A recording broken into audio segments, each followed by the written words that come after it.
வணக்கம். இப்போ கெமிஸ்ட்ரியில் முக்கியமான டாபிக் பார்க்க போகிறோம். இதில் முக்கியமான டாபிக் என்னென்னா அமிலம் காரம் உப்புகள். இந்த அமிலம் காரம் உப்புகள் எல்லா கொஸ்டின்லையுமே கேட்பாங்க, எல்லா டாப்பிக்லையுமே கேட்பாங்க, எல்லா எக்ஸாம்லையும் கேட்பாங்க.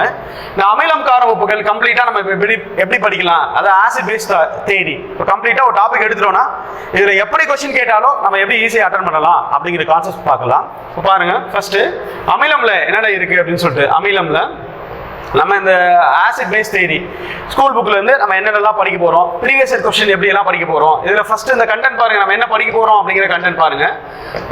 என்ன படிக்க போறோம் அப்படிங்கிற கண்டென்ட் பார்த்தாவே நம்ம ஈஸியா சொல்லிடலாம்.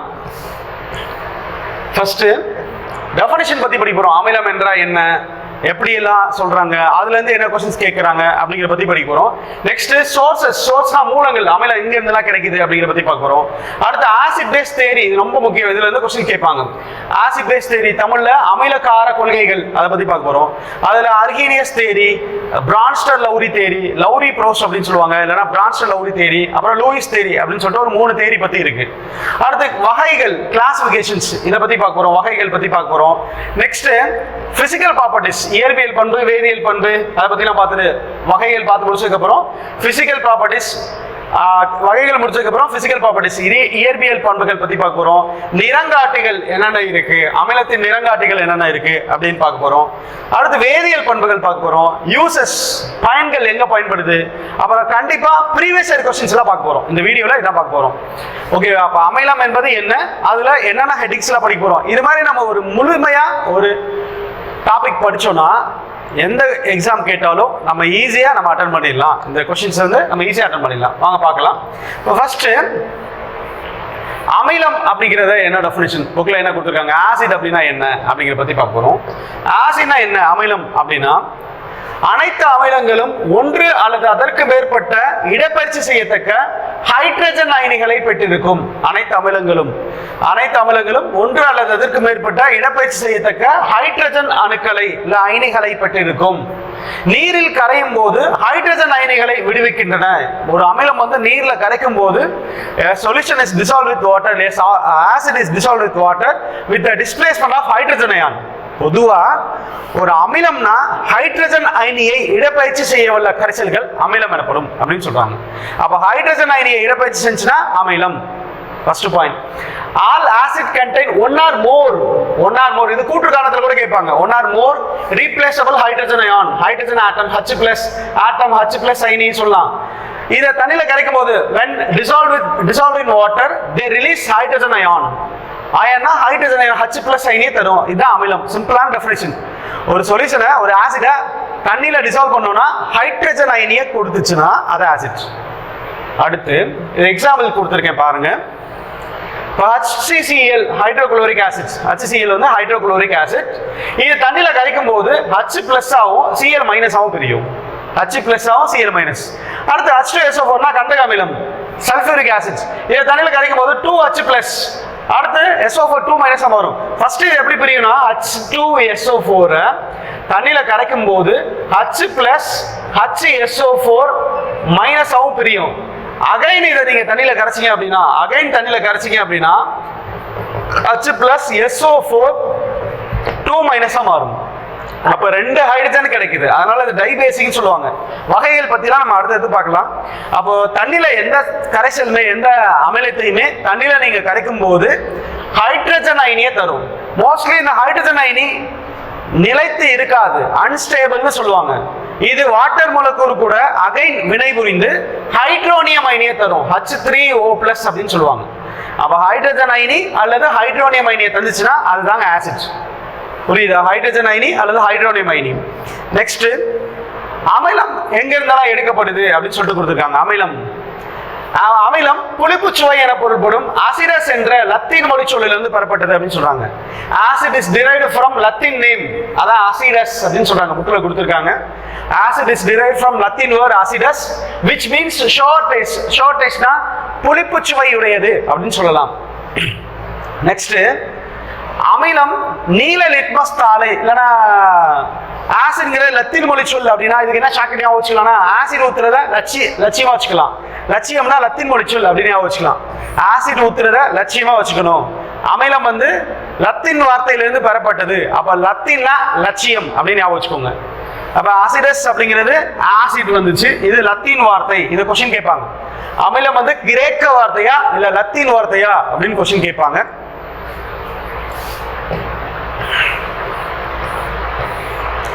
அடுத்து சோர்சஸ் பத்தி பார்க்க போறோம். சோர்சஸ், மூலங்கள்.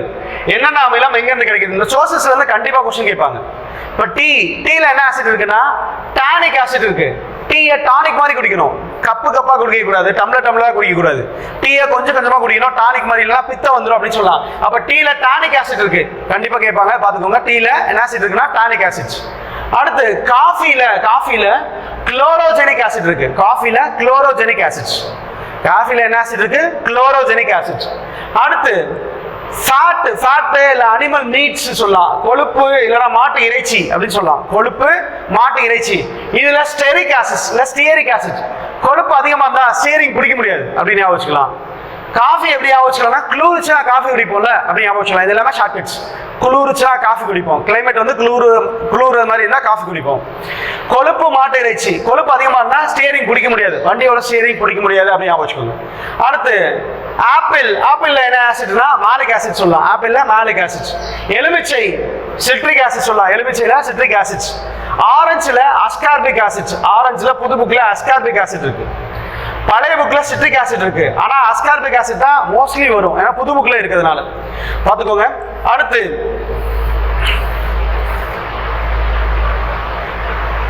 நெக்ஸ்ட் பாருங்க, ஆரஞ்சு பாத்துறோம். ஆரஞ்சுல அஸ்கார்பிக் ஆசிட் இருக்கு. ஆரஞ்சுல அஸ்கார்பிக் ஆசிட். அப்புறம் பால், புளித்த பால், தயிர், மில்க், ஷோர் மில்க், கர்ட், இதுல எல்லாமே லாக்டிக் ஆசிட் இருக்கு. Lactic acid. ஆண்ட் பீல எறும்பு தேனில பார்த்தோம்னா ஃபார்மிக் ஆசிட் இருக்கு. எறும்பு தேனில பார்த்தோம்னா ஃபார்மிக் ஆசிட் இருக்கு. டொமேட்டோல ஆக்சாலிக் ஆசிட் இருக்கு. ஆக்சாலிக் ஆசிட் சொல்லலாம். Oxalic acid. இந்த ஆக்சாலிக் ஆசிட் நிறைய பயன்கள் இருக்கு. மரப்பொருள்களில் உள்ள கருப்பு கரைகளை நீக்க இதெல்லாமே பயன்படுது. பல பயன்கள் பத்திலாம் நம்ம அடுத்தது பார்க்கலாம். அடுத்து கிரேப்ஸ்ல பார்த்தோம்னா கிரேப்ஸ், புளி, டமரின், இதுல எல்லாமே டாட்டாரிக் ஆசிட் சொல்லலாம். டாட்டாரிக் ஆசிட், டாட்டாரிக் அமிலம். வினிகர்ல அசிடிக் ஆசிட். வினிகர் இல்லனா தமிழ்ல காடி அப்படின்னு சொல்லுவாங்க. வினிகர் இல்லனா காடி. காடியில அசிடிக் ஆசிட் இருக்கு அப்படின்னு சொல்லலாம். அடுத்து ஸ்டொமக் ஜூஸ்னா வயிற்றில் சுரக்கும் திரவம். ஸ்டொமக் ஜூஸ்ல ஹைட்ரோகுளோரிக் ஆசிட் சொல்லுவாங்க. Hydrochloric acid. இது எல்லாமே அமிலத்தின் மூலங்கள். என்னென்ன சோர்சஸ்ல இருந்து என்னென்ன அமிலம் கிடைக்குது அப்படின்னு क्वेश्चन கேட்பாங்க. அமிலத்தின் மூலங்கள் பத்தி பார்த்திருக்கோம். அதாவது வயிற்றில் சுரக்கும் திரவம் ஸ்டொமக் ஆசிட்ஸ் அப்படின்னா ஹைட்ரோகுளோரிக் ஆசிட்ஸ். இதுல நெக்ஸ்ட் என்ன பார்த்திருக்கோம்னா கெட்டு போன வெண்ணெய். இதுல ஒண்ணே இல்ல, கெட்டு போன வெண்ணெய்ல பியூட்டரிக் ஆசிட் இருக்கு. வெண்ணெய் கெட்டு போனா பியூட்டியா இருக்கும் அப்படின்னு ஞாபகம் வச்சுக்கலாம். கெட்டு போன வெண்ணெய்ல பியூட்டரிக் ஆசிட்ஸ். அப்புறம் குளிர்பானம்ல கார்போனிக் ஆசிட்ஸ் இருக்கு, அதெல்லாம் நமக்கு தெரியும், கொஞ்சம் பார்த்துக்கோங்க.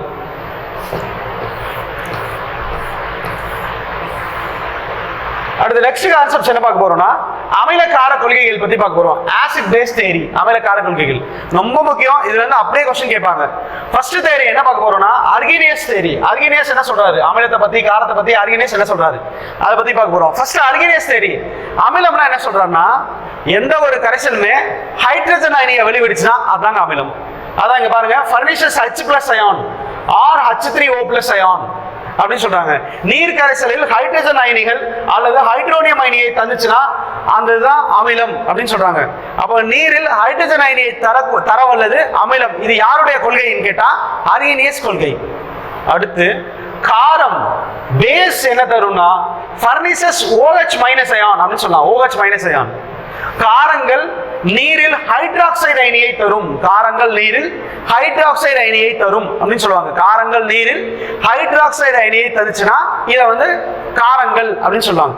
அப்ப பாருங்க, அர்கினியஸ் கொள்கைப்படி அமிலம்னா என்ன, காரம்னா என்ன, வாட் இஸ் வாட். அமிலம்னா ஹைட்ரஜன் அயனியை தரணும் அல்லது ஹைட்ரோனியம் அயனியை தரணும். காரம்னா OH- அயனியை தரணும். அவ்வளவுதான் what is what. Next Bronsted Lowry கொள்கை இல்ல லவுரி ப்ரோப்ஸ் கொள்கை பத்தி பார்க்க போறோம். பிரான்ஸ்டன் லவுரி இல்ல லவுரி ப்ரோப்ஸ் கொள்கை செகண்ட் தியரி. பிரான்ஸ்டன் லவுரினா நீங்க புரோட்டான் ஞாபகம் வச்சுக்கோங்க. புரோட்டான்னா பாசிட்டிவ். அப்போ அமிலம் புரோட்டான்களை தரும், புரோட்டான் டோனார் அப்படின்னு சொல்லுவாங்க, இல்ல டோனர் ஆஃப் புரோட்டான், இல்ல லாஸ் ஆஃப் புரோட்டான் சொல்லுவாங்க. நான் புரோட்டானை என்கிட்ட இருந்து கொடுக்குறேன்னா எனக்கு லாஸ் ஆஃப் புரோட்டான், இல்ல புரோட்டான் டோனார் அப்படின்னு சொல்லலாம். அப்ப பாருங்க, புரோட்டான்களை இழக்கும், இல்ல புரோட்டான்களை தரும் அப்படின்னு சொல்லலாம், புரோட்டான்களை தரும் அப்படின்னு சொல்லலாம். அப்ப புரோட்டான்களை தஞ்சா அமிலம். இது யாருடைய கொள்கைனா லவ்ரி ப்ரோஸ் கொள்கை. அடுத்து பேஸ் பத்தி பார்க்க போறோம். பேஸ் புரோட்டான் அக்செப்டார், இது தரக்கூடிய புரோட்டானா இது வாங்கிக்கும், புரோட்டான்களை ஏற்றுக்கொள்ளும் அப்படின்னு சொல்லலாம். இது தரக்கூடிய புரோட்டான்களை இது ஏற்றுக்கொள்ளும் அப்படின்னு சொல்லலாம். ஓகேவா? பேஸ் புரோட்டான்களை ஏற்றுக்கொள்ளும். அடுத்து லெவிஸ் கான்செப்ட், லூயிஸ் கொள்கை. பாருங்க, லூயிஸ் கொள்கை மூணாவது. ஃபர்ஸ்ட் கொள்கை என்ன பார்த்துருக்கோம்? அர்கினியஸ் கொள்கை பார்த்துட்டோம். அடுத்து ரெண்டாவது பிரான்ஸ்டர் லவ்ரி கொள்கை பார்த்துட்டோம். மூணாவது என்ன கொள்கைனா லெவிஸ் கொள்கை, லூயிஸ் கொள்கை, அதை தான் பார்க்க போறோம். இப்போ ஃபர்ஸ்ட் லூயிஸ் கொள்கைனா எலக்ட்ரான். நம்ம ஃப்ரெண்டு லூஸ் மாதிரி நெகட்டிவா பேசுவாங்கல்ல, அதான் எலக்ட்ரான். லூஸ் லூயிஸ் அப்படின்னா எலக்ட்ரான் அப்படின்னு ஞாபகம் வச்சுக்கோங்க. அதுல ஃபர்ஸ்ட் பாருங்க, இப்ப எலக்ட்ரான் ஆசிட் என்ன பண்ணும்னா எலக்ட்ரான் அக்செப்டர், எலக்ட்ரான்களை ஏற்றுக்கொள்ளும். பேஸ் என்ன பண்ணும்னா எலக்ட்ரான்களை கொடுக்கும், லாஸ் ஆஃப் புரோட்டான், இல்ல எலக்ட்ரான் டோனர். அப்ப எலக்ட்ரானை கொடுக்கிறது பேஸ், இது கொடுக்கக்கூடிய எலக்ட்ரானை அது வாங்கிக்கும். இது முன்னாடியே பார்த்தோம், இது புரோட்டானை தரும், புரோட்டானை தரும், இது எலக்ட்ரானை தரும், எலக்ட்ரானா மைனஸ், இது எலக்ட்ரானை தரும். ஓகே, எலக்ட்ரான் பத்தி பேசினா லூயிஸ் கொள்கை, புரோட்டான் பத்தி பேசினா பிரான்ஸ்டர் லவ்ரி கொள்கை. அவ்வளவுதான் கான்செப்ட். புரியுதா? அப்ப அமிலக்கார கொள்கைகள்ல மூணு கொள்கைகள் பத்தி பார்த்திருக்கோம். மூணு கொள்கைகள் என்ன? அர்கினியஸ் கொள்கை, பிரான்ஸ்டர் லவ்ரி கொள்கை, லூயிஸ் கொள்கை பத்தி பார்த்தாச்சு. நெக்ஸ்ட் அமிலத்தின் வகைகள் பத்தி பார்க்க போறோம். வகைகள்ல ஒரு 4 வகை பத்தி பார்க்கணுங்க, ரொம்ப முக்கியம். இதுல இருந்து क्वेश्चन கேட்பாங்க. அமிலத்தின் வகைகள், கிளாசிஃபிகேஷன் ஆஃப் ஆசிட்ஸ். அமில வகைகள்ல சோர்சஸ், மூலங்கள்ல இருந்து என்ன, காரத்துவம் பெசிசிட்டில இருந்து எப்படி பிரிக்கிறாங்க, அயானைசேஷன், அயானைசேஷனா கரைதல், கரைதல்ல இருந்து எப்படி பிரிக்கிறாங்க, அடுத்து கான்சென்ட்ரேஷன், செறிவு, செறிவுல இருந்து எப்படி பிரிக்கிறாங்க. இதுல இருந்து கம்ப்ளீட்டா क्वेश्चन கேட்பாங்க. ஸ்கூல் புக்ல இதான் இருக்கு. இதை நீங்க பார்த்தாவே ஈஸியா நம்ம சொல்லிடலாம், क्वेश्चन அட்டெண்ட் பண்ணிடலாம். பாருங்க, ஃபர்ஸ்ட் வகை பேஸ்ட் ஆன் சோர்ஸ். சோர்ஸ்னா என்ன? மூலங்களின் அடிப்படையில். மூலங்களின் அடிப்படையில் 2 வகை, ஆர்கானிக், இன்ஆர்கானிக் அப்படின்னு சொல்றாங்க. இப்போ ஆர்கானிக், இன்ஆர்கானிக். ஆர்கானிக்னா என்ன சொல்லலாம்னா உயிருள்ள பொருள்களான தாவரங்கள் மற்றும் விலங்குகளிலிருந்து தயாரிக்கும், தாவரங்கள் மற்றும் விலங்குகள் உயிருள்ள பொருள், கரி, கரிமம் அப்படின்னு சொல்லலாம். உயிரற்ற பொருள்களான பாறை, தாதுக்கள் இதுல இருந்து எடுத்தா okay, such as non living things அப்படின்னு சொல்லுவாங்க. இது living things, இது non living things. இதை பத்தி கொடுத்திருக்கேன் பாருங்க. அதுக்கு என்ன எக்ஸாம்பிள்ஸ்? அப்ப உயிரற்ற பொருள்ல இருந்து எடுத்தா, உயிருள்ள பொருள்ல இருந்து எடுத்தா தாவரங்கள் மற்றும் விலங்குகள். Hydro HCOH, HCOH formic acid, இது எறும்பு கொடுக்குல இருந்து எடுக்கிறாங்க. உயிருள்ள பொருள், எறும்பு கொடுக்குங்கிறது உயிருள்ள பொருள். அடுத்து அசிட்டிக் ஆசிட், அசிட்டிக் ஆசிடும் தாவர எண்ணெயில இருந்து தயாரிக்கிறாங்க. அப்போ கார்பன் இருந்தாவே ஆர்கானிக், ஆர்கானிக் அப்படின்னு சொல்லுவாங்க. கரிம அமிலம், கார்பன் இருந்தாவே கரிம அமிலம். அடுத்து இது பாருங்க, உயிரற்ற பொருள்களான பாறைகள், கனிம பொருள்கள் இதுல இருந்து எடுக்கப்படுகிறது. அதான் HCl, hydrochloric acid. HNO3 nitric acid, இதுல கார்பனே கிடையாது, அதனால HCl, HNO3 இது எல்லாமே கனிம அமிலம். ஃபர்ஸ்ட் வகை என்ன பார்த்திருக்கோம்? மூலங்களின் அடிப்படையில் உயிருள்ள பொருள்ல இருந்து எடுத்தா கரிமம், உயிரற்ற பொருள்ல இருந்து எடுத்தா கனிமம். கரிமம்னா ஆர்கானிக், கனிமம்னா இன்ஆர்கானிக். இது பார்த்துக்கோங்க. நெக்ஸ்ட் 2வது வகை பார்க்க போறோம், காரத்துவத்தின் அடிப்படையில். அதை பத்தி பார்க்க போறோம். இப்ப காரத்துவம்னா என்ன? இந்த கான்செப்ட்ல காரத்துவம் என்பது என்ன, பெசிசிட்டினா என்ன, அது ஒரு டெஃபினிஷன் கேட்பாங்க. காரத்துவம் என்பது என்ன அப்படின்னு கேட்பாங்க. காரத்துவம்னா number of replaceable hydrogen ion present in 1 mole of acid solution. தமிழ்ல ஒரு மூலக்கூறு காரத்தில் இல்ல ஒரு மூலக்கூறு அமிலத்தில் இடப்பெயர்ச்சி செய்யத்தக்க ஹைட்ரஜன் அயனிகளின் எண்ணிக்கை, அதான் காரத்துவம். வேற எதுவுமே கிடையாதுங்க. ஸ்கூல் புக்ல பாக்ஸ் போட்டு கொடுத்துருக்காங்க, கண்டிப்பா படிக்கணும். அப்போ ஒரு மூலக்கூறு அமிலத்தில் இடப்பெயர்ச்சி செய்யத்தக்க ஹைட்ரஜன் அயனிகளின் எண்ணிக்கை, அதுதான் காரத்துவம் அப்படின்னு சொல்றாங்க. அடுத்து பாருங்க, இந்த காரத்துவத்தின் அடிப்படையில் ஒரு 3 வகை. ஃபர்ஸ்ட் வகை, 2வது, 3வது, இதை பத்தி பார்க்க போறோம். ஃபர்ஸ்ட் மோனோபேசிக்னா என்ன சார்? ஓர் காரத்துவம் அப்படின்னா என்னன்னா அந்த அமிலத்துல ஒரே ஒரு ஹைட்ரஜன் தான் இருக்கணும், அதனால தான் மோனோபேசிக் அப்படின்னு சொல்லுவாங்க. HCl, HNO3. HCl பாருங்க, ஒரே ஒரு H தான் இருக்கு. HCl தான் ஒரே ஒரு H. HNO3லயும் ஒரே ஒரு H தான் இருக்கு. அப்போ ஒரு ஹைட்ரஜன் இருந்தா அது மோனோபேசிக், ஒரு ஹைட்ரஜன் இருந்தா மோனோபேசிக். H எல்லாம் ஹைட்ரோகுளோரிக் ஆசிட். HNO3னா நைட்ரிக் ஆசிட், ஒரே ஒரு H இருக்கு. அடுத்து டைபேசிக் பாருங்க, டைபேசிக்னா இருகார்த்தம். இருகார்த்தம்னா என்ன இருக்கணும்? 2 இருக்கணும். இப்போ H2SO4 2 ஹைட்ரஜன் இருக்கா? H2CO3 கார்போனிக் ஆசிட் 2 ஹைட்ரஜன் இருக்கா? அதனால இது டைபேசிக் ஆசிட் சொல்லுவாங்க, இருகார்த்த அமிலம். அடுத்து ட்ரைபேசிக் ஆசிட்னா முக்கார்த்த அமிலம். முக்கார்த்த அமிலம் H3PO4 H3PO3. இதுல பாருங்க H3PO3னா பாஸ்போரிக் ஆசிட், பாஸ்போரஸ் ஆசிட் கம்மியா இருக்கிறதுனால. அப்ப இதுல பாருங்க எத்தனை ஹைட்ரஜன் இருக்கு? 3 ஹைட்ரஜன் இருக்கு. இதுலயும் 3 ஹைட்ரஜன் இருக்கு. அப்ப ஹைட்ரஜன் எண்ணிக்கையின் அடிப்படையில தான் ஒரு காரத்துவம், இரு காரத்துவம், முக்காரத்துவம் அப்படின்னு 3 வகையா பிரிக்கிறோம். Monobasic acid, dibasic acid, tribasic acid அப்படின்னு பிரிக்கிறோம் நம்ம. ஓகேவா? நெக்ஸ்ட் பேசிசிட்டினா என்னன்னா number of replaceable hydrogen ion. இது பாத்துக்கோங்க, கேட்பாங்க, பாக்ஸ் கொஸ்டின் இது. ஓகே. அடுத்து ஸ்கூல் புக்ல ஒரு பாக்ஸ் கொஸ்டின் கொடுத்திருக்காங்க, அதை நான் பாக்ஸ் போட்டு கொடுத்திருக்கேன் பாருங்க. CH3COOH monobasic acid, CH3COOH monobasic acid. இது எப்படி பிரியும்னா CH3COO மைனஸ் ஆகும், CH3COO மைனஸ் ஆகும், H+ ஆகும் பிரியும்.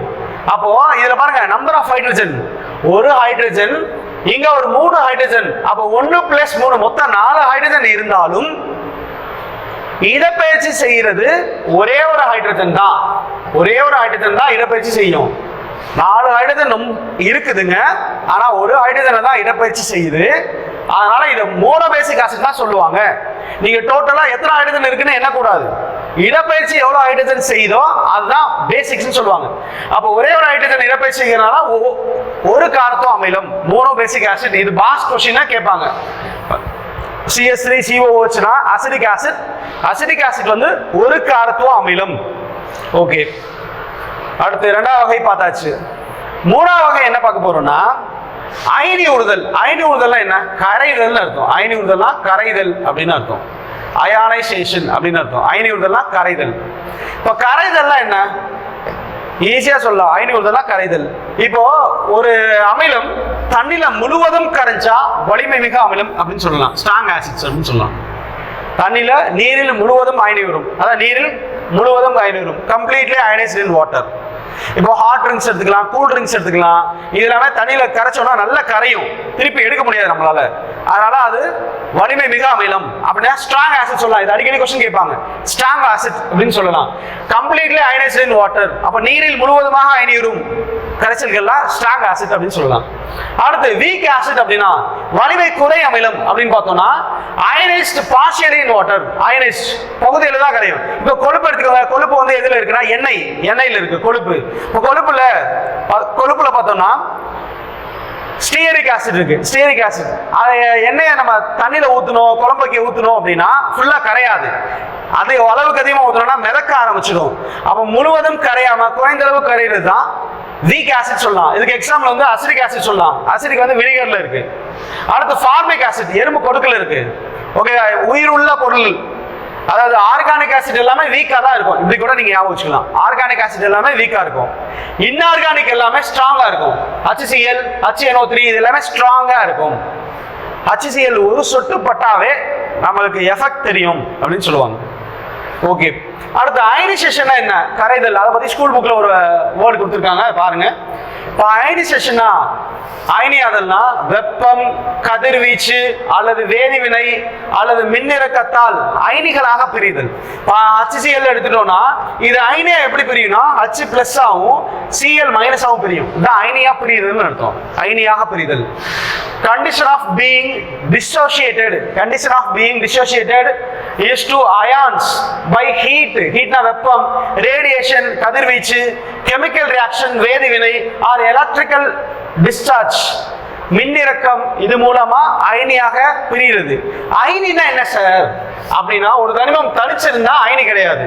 அதே ஒரு தனிமம் எலக்ட்ரானை உள்வாங்கினாவோ வெளிவாங்கினாவோ அயனின்னு சொல்லுவாங்க. இப்போ ஒரு ஹைட்ரஜன் ஒரு எலக்ட்ரானை வெளியிட்டால் அது H+ மாறும். ஒரு ஹைட்ரஜன் ஒரு எலக்ட்ரானை வெளியிட்டா H+. இப்போ ஆக்சிஜன் ஒரு எலக்ட்ரானை இல்ல 2 எலக்ட்ரானை உள்ள வாங்குச்சுன்னா இது O2- மாறும், O2-. அப்ப மேல அந்த மின்சுமை போட்டுக்கொள்ள பிளஸ் மைனஸ், அதுதாங்க அயனி. மின்சுமையுடைய துகள்கள் அயனி எனப்படும். Charged particles is call ions அப்படின்னு சொல்லுவாங்க. மின் சுமையுடைய துகள்கள் அயனி. ஓகே, அடுத்து நாலாவது வகை பேஸ்ட் ஆன் கான்சென்ட்ரேஷன் பத்தி பார்க்க போறோம். நாலாவது வகை பார்த்தோம்னா பேஸ்ட் ஆன் கான்சென்ட்ரேஷன். ஓகேவா, அதாவது கான்சென்ட்ரேஷன் என்ன செறிவின் அடிப்படையில் பார்க்க போறோம். இப்போ கார குழம்பு எடுத்துக்கலாம், அதுல வந்து அமிலம் அதிகமா இருக்கும். அமிலம் ஃபார் எக்ஸாம்பிள் 90% இருக்குன்னு வச்சுக்கோங்களேன். அப்ப ஆசிட் கண்டென்ட் அதிகமா இருக்கும். ஆசிட் அதிகமாகவும் வாட்டர் கம்மியாகவும் இருந்தா அதுக்கு பேர் அடர் அமிலம். இங்கிலீஷ்ல கான்சென்ட்ரேட்டட் ஆசிட்ஸ். அதிகமான எத்தனை சார்? 90% சொல்லியிருக்கேன், சும்மா எக்ஸாம்பிள். அடுத்து 10% வாட்டர் இருந்தா அதுக்கு பேரு அடர் அமிலம், காரக்குழம்பு அப்படின்னு சொல்லலாம், தண்ணி கம்மியா இருக்கும். இதே அடர் அமிலம் பார்த்தாச்சு. நீர்த்த அமிலம்னா டைலூட்டட் ஆசிட்ஸ். இதுல 10% தான் ஆசிட் இருக்கும், 90% வாட்டர் இருக்கும், தண்ணி அதிகமா இருக்கும். இவ்வளவுதான். அது ஒரு 4 வகை பார்த்திருக்கோம் அமிலத்தின் வகைகள்ல. ஃபர்ஸ்ட் மூலங்களின் அடிப்படையில் பார்த்தோம், அடுத்து காரத்துவத்தின் அடிப்படையில் பார்த்தோம், அடுத்து அயனி உறுதலின் அடிப்படையில் பார்த்திருக்கோம், லாஸ்ட் 4வது வகை செறிவின் அடிப்படையில் பார்த்தாச்சு. அப்ப வகைகள் பத்தி பார்த்தாச்சு. நெக்ஸ்ட் என்ன பார்க்க போறோம் பாருங்க. அடுத்து அமிலத்தின் இயற்பியல் பண்புகள் பத்தி பார்க்க போறோம். Physical properties of acids. அமிலத்தின் இயற்பியல் பண்புகள் பத்தி பார்க்க போறோம். இதுல ஃபர்ஸ்ட் ஒன் பாருங்களேன். இயற்பியல் பண்புகள்ல அமிலம் பொதுவா அதுக்கு முன்னாடி அமிலம் புளிப்பு சுவையுடையது. அமிலம் பொதுவா ஷோ டேஸ்ட், அமிலம் புளிப்பா இருக்கும். பொதுவாக எந்த அமிலம் எடுத்துட்டாலுமே புளிப்பு சுவையுடையது அப்படின்னு சொல்லுவாங்க. அடுத்து their aqueous solution conduct electricity since they contain ions. ஒண்ணு இல்லைங்க, aqueous solution அதோட நீர்த்த கரைசல். அமிலத்தின் நீர்த்த கரைசல் மின்சாரத்தை நன்கு கடத்தும்.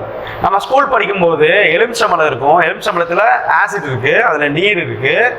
அதுல நம்ம 2 வயரை இன்சர்ட் பண்ணி நம்ம லைட் எரிய வைப்போம் ஸ்கூல் படிக்கும் போது. அப்ப அமிலத்தின் நீர் கரைசல் மின்சாரத்தை நன்கு கடத்தும். இதுதான் பாயிண்ட். ஓகேவா? their aqueous solution conduct electricity since they contain ions. அயனிகளாக இருப்பதால் மின்சாரத்தை நன்கு கடத்தும். அவ்வளவுதான். நீர்த்த கரைசல்கள் மின்சாரத்தை கடத்தும். ஏனென்றால் இவை அயனிகளை கொண்டுள்ளது. இது கூற்று காரணத்துல கேட்கலாம். கூற்று காரணத்துல கேட்பாங்க அப்படியே. அடுத்து acid turns blue litmus into red litmus. அமிலம் நீல லிட்மஸ் தாளை சிவப்பாக மாற்றும் அப்படின்னு சொல்லுவாங்க. அமிலம் என்ன லிட்மஸ் தாளை? நீல லிட்மஸ் தாளை சிவப்பாக மாற்றும் அப்படின்னு சொல்லுவாங்க. acid which convert blue litmus into red litmus. அமிலம் நீல லிட்மஸ் தாளை என்ன மாற்றும்? சிவப்பாக மாற்றும் அப்படின்னு சொல்லுவாங்க. அடுத்து லிட்மஸ்னா என்ன சார்? இது क्वेश्चन கேட்பாங்க. புக்ல பாக்ஸ் போட்டு கொடுத்திருக்காங்க. லிட்மஸ்னா ஒரு இயற்கை நிறங்காட்டி. லிட்மஸ் என்பது இயற்கை நிறங்காட்டி, நேச்சுரல் இண்டிகேட்டர் கொடுத்திருக்கேன். இயற்கை நிறங்காட்டி, நேச்சுரல் இண்டிகேட்டர். இது எங்க இருந்து தயாரிக்கப்படுகிறது அப்படின்னு பார்த்தோம்னா லைக்கன்களில் இருந்து தயாரிக்கப்படுகிறது. லிச்சன்ஸ் லைக்கன்களில் இருந்து தயாரிக்கப்படுகிறது. லைக்கன்கள்லாம் என்ன? ஆல்காவும் பூஞ்சையும் சேர்ந்த கூட்டுயிரி. Algae and fungi. ஆல்கா மற்றும் பூஞ்சை சேர்ந்த கூட்டுயிரி. இது இயற்கை நிறங்காட்டி. லிட்மஸ் நீல லிட்மஸ் தாளை சிவப்பாக மாற்றும். இது லைக்கன்கள்ல இருந்து தயாரிக்கப்படுகிறது. இது பாக்ஸ் போட்டு கொடுத்திருக்காங்க, கேட்டு பார்த்துக்கணும். அடுத்து ஆசிட் இண்டிகேட்டர் பத்தி பார்க்க போறோம். Acid indicator, acid base indicator ரெண்டுமே क्वेश्चन கேட்பாங்க. ரொம்ப முக்கியம். இப்ப பாருங்க, ஆசிட் இண்டிகேட்டர் நிறங்காட்டி. இதுல முக்கியமானது பாருங்க, ஆசிட் பினாப்தலின் கூட சேர்த்தா கலர்லெஸ். அமிலம் பினாப்தலின் கூட சேர்த்தா கலர்லெஸ். இது எப்படி ஞாபகம் வச்சுக்கலாம் அப்படின்னு பாருங்க. வீட்டில் நம்ம ஆசிட் வந்து ஃபினாயில் இதெல்லாமே மோஸ்ட்லி ஒயிட் கலர்ல இருக்கும். ஒயிட் கலர்னால கலர்லெஸ் அப்படின்னு ஞாபகம் வச்சுக்கலாம். அப்புறம் அமிலம், ஃபினாயில், பினாப்தலின் இதெல்லாமே கலர்லெஸ், அதனால ஒயிட் கலர் ஞாபகம் வச்சுக்கலாமா? அடுத்து ரெண்டாவது, ஆசிட் கூட மெத்தில் ஆரஞ்சு சேர்த்தோம்னா பிங்க் கலர்ல இருக்கும். ஆசிட் கூட மெத்தில் ஆரஞ்சு சேர்த்தா என்ன கலர்ல இருக்கும்? Pink colour. அமிலம் மெத்தில் ஆரஞ்சு சேர்த்தோம்னா இளஞ்சிவப்பு நிறமுடையது அப்படின்னு சொல்லுவாங்க. இதுக்கு ஷார்ட்கட் என்ன ஞாபகம் வச்சுக்கலாம் பாருங்க. புதுசா கல்யாணம் ஆனா அம்மியில கால் வச்சு கழுவுவாங்க. அதான் அம்மி, மிதிக்கணும், இளஞ்சோடிகள். அம்மினா அமிலம்ங்க, மிதிக்கணும்னா மெத்தில் ஆரஞ்சு, இளஞ்சோடிகள்லாம் இளஞ்சிவப்பு. ஈஸியா ஞாபகம் வச்சுக்கலாமா? இது மாதிரி மறக்கக்கூடியதை ஷார்ட்கட்ல ஞாபகம் வச்சா எக்ஸாம்பிள் ஈஸியா நமக்கு புரியும். அடுத்து பாருங்க, அமிலம் பார்த்தாச்சு. அமிலத்தின் நிறங்காட்டி 2. அடுத்து காரத்தின் நிறங்காட்டியும் இதுல பார்த்துலாம், அப்பதான் நமக்கு ஈஸியா புரியும். காரத்தின் நிறங்காட்டி பாருங்களேன், பேஸ் கூட பினாப்தலின் சேர்த்தா பிங்க் கலர் வரும், இளஞ்சிவப்பு நிறம். காரம் கூட பினாப்தலின் சேர்த்தா இளஞ்சிவப்பு நிறம். அடுத்து காரம் கூட மெத்தில் ஆரஞ்சு, தமிழ்ல ஏதான் மெத்தில் ஆரஞ்சு. பேஸ் கூட மெத்தில் ஆரஞ்சு சேர்த்தா மஞ்சள் கலர் கிடைக்கும். இதுக்கு ஷார்ட்கட் எழுதிருக்கு பாருங்களேன்.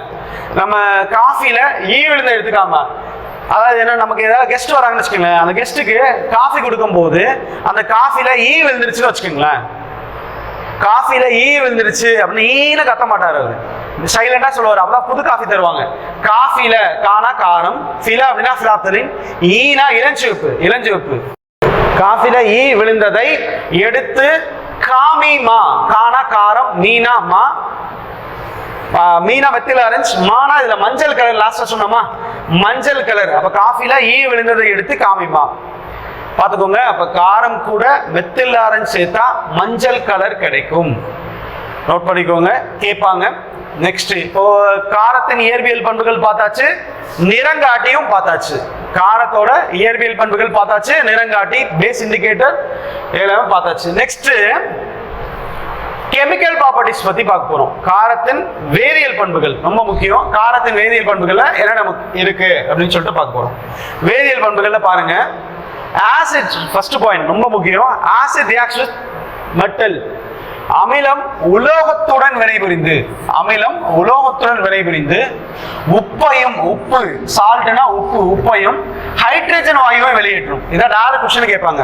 அப்ப அமிலம் உலோகத்துடன் வினைபுரிந்து வெளியேற்றும் வாயு என்ன? டைரக்டா क्वेश्चन. அப்ப அமிலம் உலோகத்துடன் வினைபுரிந்து என்ன வாயு கொடுக்கும்? Hydrogen gas. அது acid reacts with metal to give hydrogen gas அப்படின்னு சொல்லலாம். இப்போ இதுல ஒரு பாக்ஸ் क्वेश्चन ஸ்கூல் புக்ல பாக்ஸ் போட்டிருக்காங்க. பொதுவா அமிலம்னா உலோகத்துடன் வினைபுரிந்து ஹைட்ரஜன் கேஸ் கொடுக்கும். அதுல சில எக்ஸெப்ஷன் இருக்கு. என்ன நோட் இருக்குன்னா, காப்பர் Cu அப்படின்னா காப்பர், அப்புறம் சில்வர், சில்வர்னா Ag, அப்புறம் குரோமியம், இது மூணும் அமிலத்துடன், இந்த மூன்று அமிலமும் இந்த மூன்று உலோகமும், இதுவெல்லாம் உலோகம், இந்த மூன்று உலோகமும் அமிலத்துடன் வினைபுரிந்து ஹைட்ரஜன் வாயுவை கொடுக்காது, H2 கேஸை கொடுக்காதுன்னு அர்த்தம். cannot liberate hydrogen gas அப்படின்னு சொல்றாங்க. this metal என்னென்ன மெட்டல் நோட் பண்ணிக்கோங்க. Copper, silver, chromium are metals are reacts with acid which do not liberate hydrogen gas. Okay, hydrogen வாயுவை இழப்பு செய்யாது. இப்போ ஃபர்ஸ்ட் ரியாக்ஷன் சொல்லுங்க.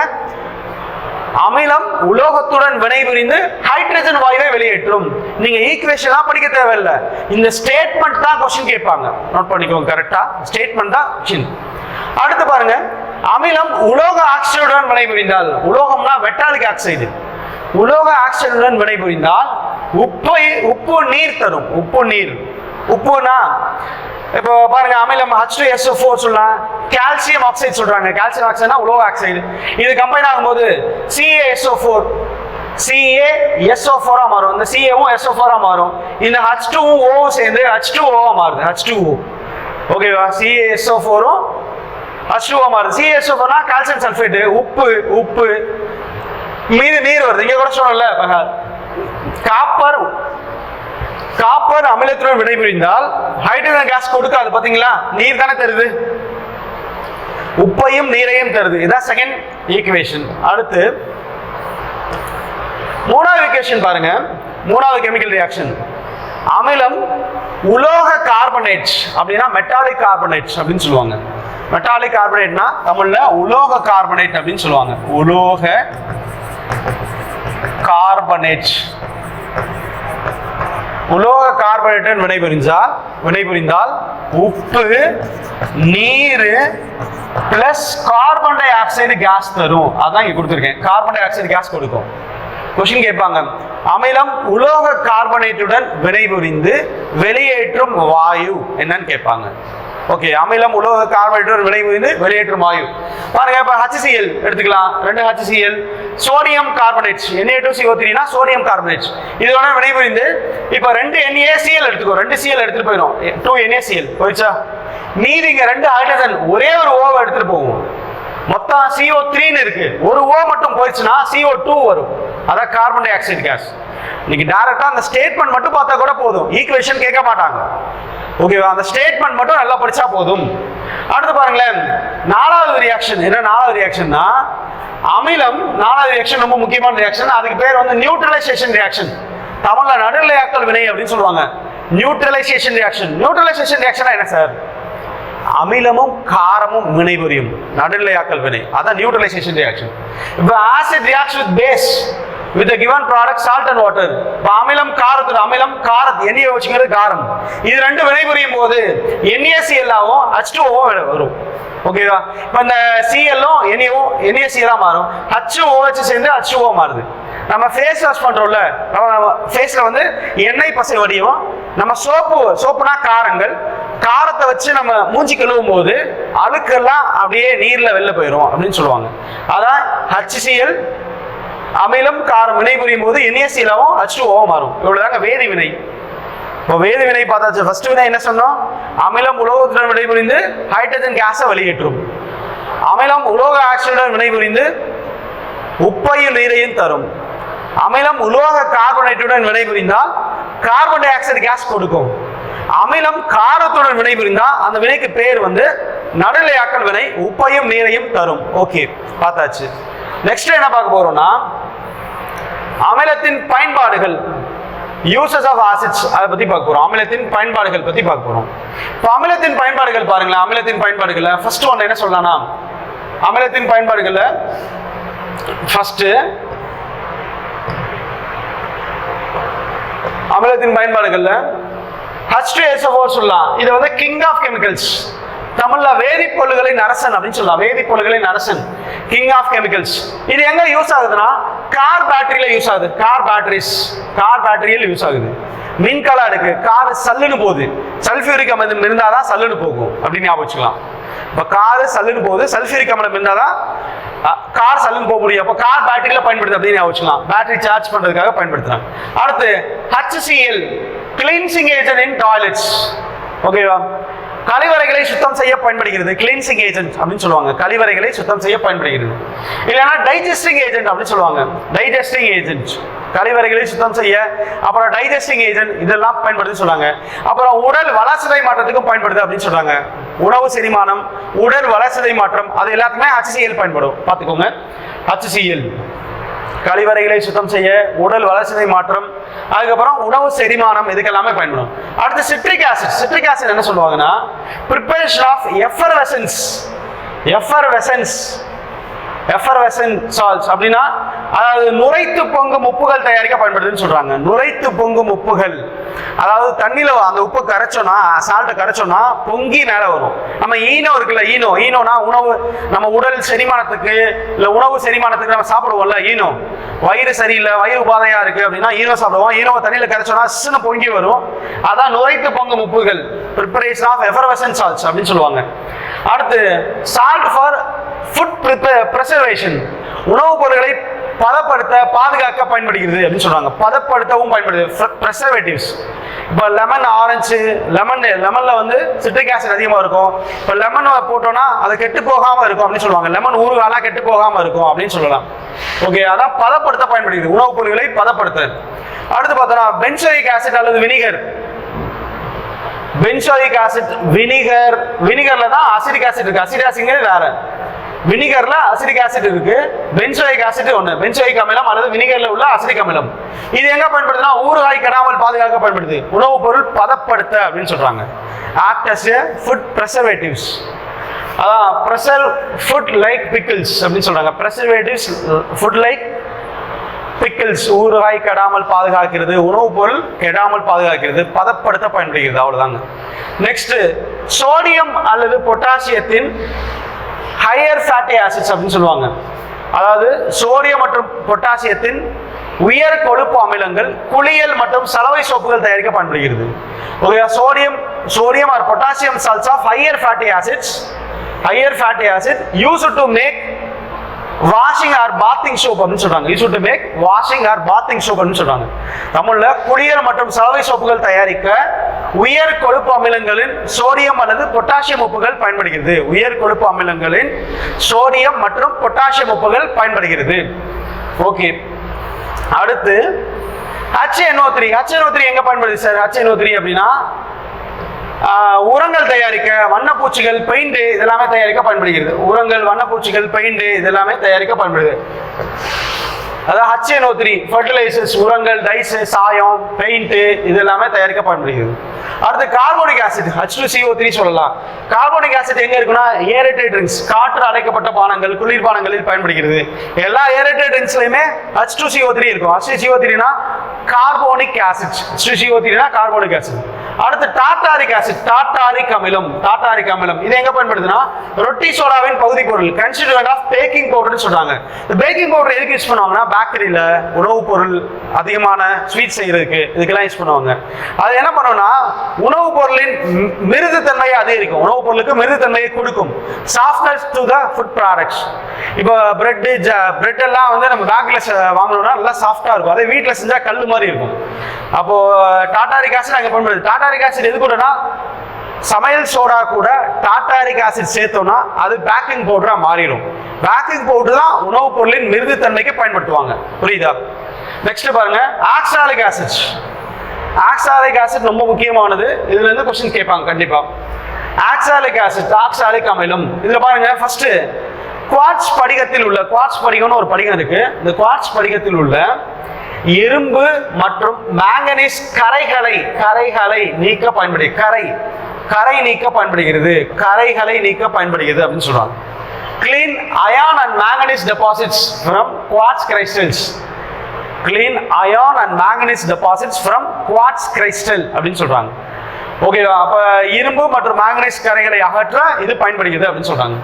அடுத்து பார்த்தோம்னா மரப்பொருள்களை தூய்மையாக்கவும் கருப்பு கரைகளை அகற்றவும் பயன்படுதுன்னு சொல்றாங்க.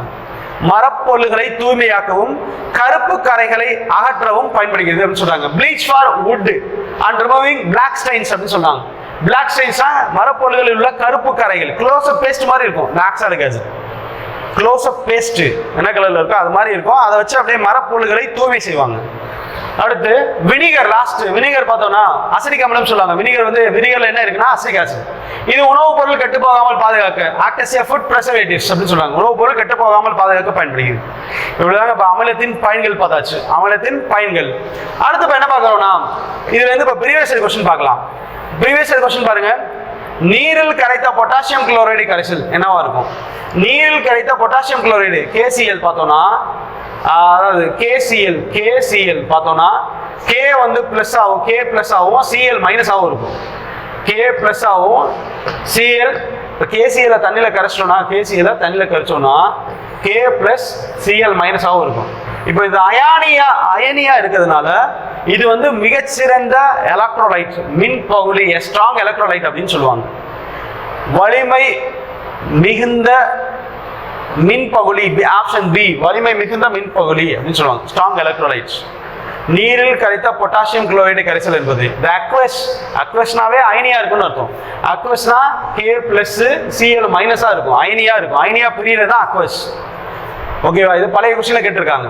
அடுத்து பாருங்களேன், அடுத்த क्वेश्चन. அமிலம் என்பது புரோட்டான்களை இழக்கும் தன்மையுடையது. இது யாருடைய கூற்று அப்படின்னு கேட்கிறாங்க. நம்ம பார்த்தோம்ல அமிலக்கார கொள்கைன்னு ஒன்று பார்த்தோம்ல. An acid is a substance that can lose a proton. An acid is a substance that can lose a proton. தமிழ்ல அமிலம் என்பது புரோட்டான்களை இழக்கும் தன்மை கொண்டது. இது யாருடைய கூற்றுனா பிரான்ஸ்டர் லவுரி கூற்று. புரோட்டான்னா பிரான்ஸ்டர் லவுரி. அர்கினியஸ்னா H+ அயனியை கொடுக்கிறது தான் அமிலம். இல்ல H3O+ அயனியை கொடுத்தா அமிலம் அப்படின்னு பார்த்தோம். பிரான்ஸ்டர் லவுரி கொள்கை தான் புரோட்டான் பத்தி பேசுவோம். அப்ப ஆப்ஷன் வந்து பிரான்ஸ்டர் லவுரி தத்துவம். லூயிஸ் தத்துவம்னா எலக்ட்ரானை பத்தி பேசுவோம். காரம் எலக்ட்ரானை கொடுக்கும், அமிலம் எலக்ட்ரானை அக்செப்ட் பண்ணிக்கும் அப்படிங்கறத பார்த்தோம். நெக்ஸ்ட் அடுத்து பாருங்க, இதுவும் क्वेश्चन கேட்டிருக்காங்க. ஆக்சிஜனை கொண்டு லூயிஸ் காரமா லூயிஸ் அமிலமான்னு கேட்டிருக்காங்க. ஆக்சிஜனை கொண்டு SO3 SO4 ஆக்சிஜனேற்றம் செய்யும் வினை. இந்த வினையில எது லூயிஸ் அமிலம் எது லூயிஸ் காரம் அப்படின்னு சொல்லிட்டு கேட்கிறாங்க. இப்போ ஆக்சிஜன் தான் லூயிஸ் ஆசிட். ஆசிட்னா என்ன பண்ணும்? ஆக்சிஜன் வந்து என்ன பண்ணும்னா எலக்ட்ரானை அக்செப்ட் பண்ணுது. அப்போ பேஸ்னா லூயிஸ் ஆசிட்னா எலக்ட்ரானை அக்செப்ட் பண்ணிக்கணும், பேஸ்னா எலக்ட்ரானை கொடுக்கணும். நம்ம லூயிஸ் கொள்கையிலே பார்த்தோம். அப்ப இதுக்கு ஆப்ஷன் பி தான் கரெக்ட் ஆன்சர். இதுல பார்த்தோம்னா SO4 SO3 2- இங்க பாருங்க. இப்ப இதுல ஆக்சிஜனுக்கு 2 எலக்ட்ரான் தேவைப்படுது, இது எலக்ட்ரானை அக்செப்ட் பண்ணுது. அப்படிங்கிறதுனால ஆக்சிஜன் வந்து லூயிஸ் அமிலம், ஆக்சிஜன் வந்து லூயிஸ் அமிலமாகவும் மற்றது லூயிஸ் காரமாகவும் செயல்படுது அப்படின்னு சொல்றாங்க. இங்க இதுல கொஸ்டின்ல ஆன்சர் லூயிஸ் அமிலமாகவும். ஓகே, இதான் correct answer. The oxidation of SO3 2- to SO4 2- ion by oxygen. SO3 2- வந்து ஃபர்ஸ்ட் பார்த்தோம்னா லூயிஸ் அமிலமாகவும், ஆக்சிஜன் வந்து லூயிஸ் அமிலம், SO4 2- வந்து லூயி காரமாகவும் செயல்படும். அப்ப ஆப்ஷன் பி தான் கரெக்ட் ஆன்சர் இதுல. அடுத்து NH4+ அயான் வந்து என்ன? இது வந்து நிலைச்சு இருக்காது. NH4+ வந்து நிலைச்சு இருக்காது. இது என்ன பண்ணும்னா NH3 தான் ஸ்டேபிள், ஒரு H+ வெளியில விடும். அப்போ ஒரு H+ வெளியில விடுறதுனால, H+னா புரோட்டான வெளியில விடுறதுனால கான்ஜுகேட் ஆசிட் அப்படின்னு சொல்றாங்க, ஒரு இணை அமிலம் அப்படின்னு சொல்றாங்க. புரோட்டான வெளிவிட்டா அமிலம், எலக்ட்ரானை உள்வாங்கினாதான் அமிலம், எலக்ட்ரானை வெளிவிட்டா காரம் அப்படின்னு சொல்லிட்டு பார்த்துருக்கோம். இதுவும் பழைய கொஸ்டின்ல கேட்டிருக்காங்க. அடுத்து பின்வருவனவற்றில் எது வீரிய மிகுந்த அமிலம்? பாருங்க, பின்வருவனவற்றில் வீரிய மிகுந்த அமிலம் எது, வீரிய மிகுந்த காரம் எது அப்படின்னு சொல்லிட்டு பார்த்துருக்கோம். Strong acid. இப்போ இதுல பார்த்தோம்னா ஸ்ட்ராங் ஆசிட்னா HCl, இது வீக் ஆசிட். ஃபார்மிக் அமிலம் வந்து எறும்பு கொடுக்கல இருக்கு, வீக் ஆசிட். இதுவும் week acid. HCl strong acid, but ஆனா இது ஆசிட் கிடையாது. ஓகே, அப்ப ஸ்ட்ராங் ஆசிட் HCl-ம் NaOH தான் ஸ்ட்ராங் பேஸ். பேஸ் பத்தி என்ன நடத்தலாம் அடுத்த வீடியோல பார்ப்போம். இப்போ இதுல ஆசிட் பார்த்தோம்னா HCl ஸ்ட்ராங் ஆசிட், NaOH-ங்கிறது ஸ்ட்ராங் பேஸ். அப்போ வீரியம் மிகுந்தனா ஸ்ட்ராங் ஆசிட், ஸ்ட்ராங் பேஸ், அதான் கேட்கிறாங்க. நெக்ஸ்ட், தண்ணீர் தானாக சிதைவடையும் போது கிடைப்பது எது? தண்ணீர் தானாக, இப்போ இல்லைன்னா தண்ணீர் தானாக சிதைவடையும் போது, இப்போ தண்ணி தானாக சிதைவடையும் போது அது அமிலமா இருந்தா H+ ஆகும், காரமாக இருந்தா OH- வரும். ஓகே, அப்ப H+ வந்து நிலைச்சு இருக்காது, அது என்ன மாறிடும்னா H3O+ தான் மாறிடும். ஓகே, அப்ப பாருங்க, தண்ணி வந்து நடுநிலைங்க, தண்ணியோட pH வந்து 7, நியூட்ரல். தண்ணி வந்து தானாக சிதைவடையும் போது H+ அமிலமா இருந்தா H+ வரும், இல்லைன்னா H3O+ வரும். அது காரமா இருந்தா OH வரும். அப்ப ரெண்டுமே வரும். அப்ப ரெண்டுமே எங்க இருக்கு? இங்கதான் இருக்கு. H3O+ OH இருக்கு. அப்ப இதான் ஆன்சர். ஆப்ஷன் டி தான் கரெக்ட் ஆன்சர். இதெல்லாம் பழைய கொஸ்டின்ல கேட்டிருக்காங்க. பாருங்க, இப்ப அமிலம் டாபிக் பத்தி ஃபுல்லா பார்த்திருக்கோம். அடுத்த டாபிக் பத்தி பார்க்கலாம் அடுத்து.